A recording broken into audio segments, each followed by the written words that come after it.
Back then, this was before they had smartphones and stuff. It was just always looking at magazines. I subscribed to a crap ton of magazines. I had this P.O. box where I would just order a shit ton of magazines, and they'd come in, and I'd never pay for them.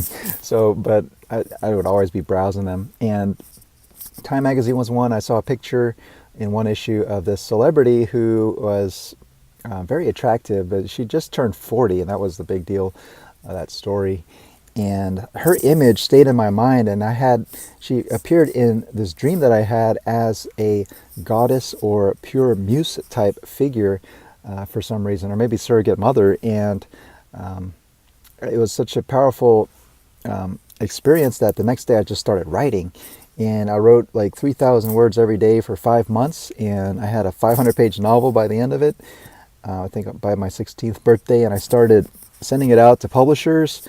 Of course, nobody would take it seriously, or like just got rejected all over the place. But that didn't stop my love for writing. It just became this habit or part of my life. And I wrote a couple more novels in high school, and I was always so getting more and more enthusiastic about literature. Even though, like in high school English classes, it seemed to be like the systematic destruction of the love for literature being enacted upon adolescence. My own reading at the time was, I was coming off of this tail end of reading some, I don't know, science fiction, fantasy, horror type genres, and getting into more like literary fiction. I think like a lot of people, just kind of looking towards whatever has won like the book prizes that year. So as A.S. Bayat, Norman Rush, I liked Martin Amis, really got into him, and John Updike, Philip Roth, Norman Mailer, Saul Bellow. I really liked Saul Bellow's work, and I just started getting into Thomas Pynchon and Cormac McCarthy. It's about Don DeLillo, senior year of high school. But after that, went off to college, had super high hopes. I think the first week I was there, I started hitting up all these teachers that taught creative writing with the idea of just starting some dialogue. Of course, they just didn't want to have anything to do with me. I guess you had to just be in their class. So yeah, I stayed away from literature classes in college because I didn't want that love for literature that I was cultivating on my own to get destroyed by these professors. And but it wasn't until like maybe sophomore, junior year I started taking these creative writing classes. My major was actually psychology, which a total stopgap subject for me.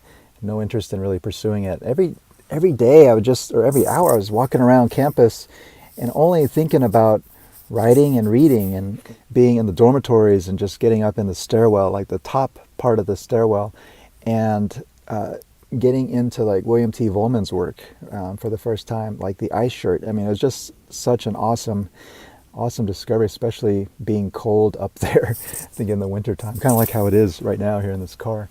But yeah, so creative writing classes, very, very excited about being a part of those workshop type classes. My teacher was Laura Furman, who she kind of was more of this traditional, very quiet, timid type short stories, sort of like, I guess, what you would think of New Yorker fiction as back then. And we kind of got along. I mean, she liked my first story that I submitted to the class, but we started to drift a little bit with our sensibilities. I think I was just getting pretty wild and profane in some of the stories I was submitting, and it was kind of an insult to her delicacy, I think. We did sign up for a conference course together, which is basically like just one-on-one sessions where you really kind of dig a little deeper. But like, she read the story I submitted and just begged off having anything to do with me, basically. So I was a little traumatized from that because I needed that credit in order to graduate. And so like this other professor graciously decided to fill in. He was a visiting professor who was hired by Zulfikar Ghosh, Zulfikar Ghosh, who was a Pakistani writer who taught over here. I have serious respect for that man, even though I never really took any of his classes. But he hired this young writer named Ben Marcus, young at the time. And this was back when Ben actually had hair on his head. He's like 28 years old. I think I was 19. And I was familiar with his work because I'd seen it before in the Quarterly and a couple of other smaller magazines. Very like small, surrealistic type pieces that eventually got collected into his first book, The Age of Wire and String. And I remember reading his stories and being, I mean, I would think like, wow, that's even like pretty weird even for the Quarterly. But yeah, there were, I got the image of him being like this big old black dude for some reason. I don't know why.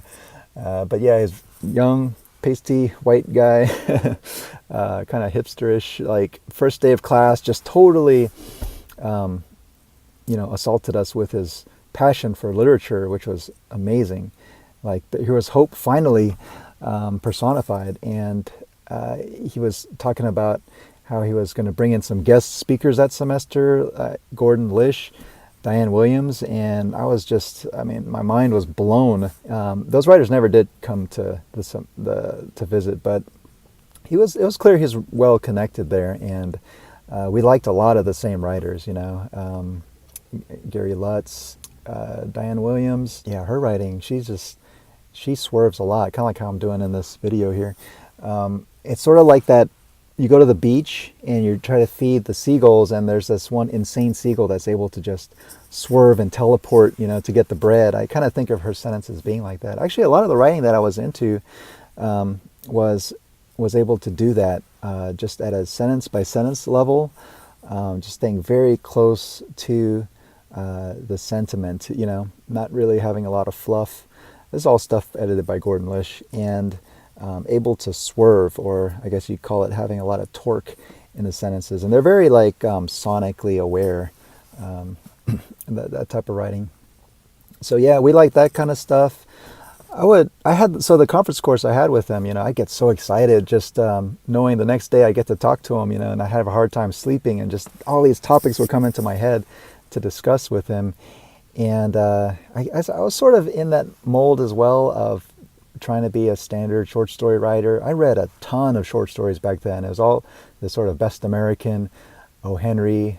Speaking of O. Henry, Laura Furman actually ended up becoming the editor, a series editor of the O. Henry Prize Anthology series, and I think she still is.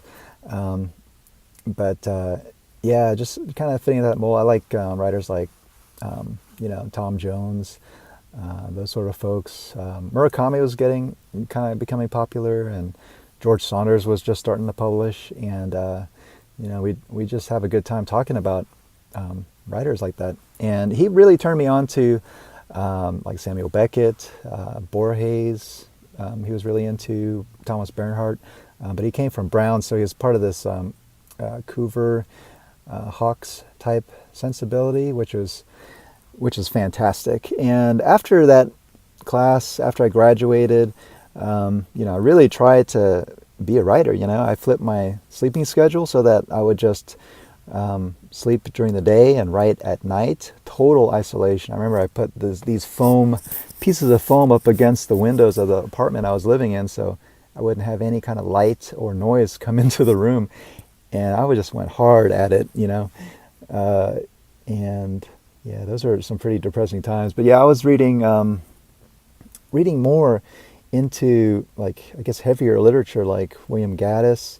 That one took a couple running starts to get over the recognitions, and got into William Gass, Joseph McElroy, all these people, kind of this postmodern and what came after, and also reading just a whole bunch of poetry. But yeah, that's how it started for me. The genesis was a dream that I had when I was 15 years old, and just kind of kept on. I think my writing has sort of trickled away, but reading to me is still essential. It's something I have to do, just like breathing air.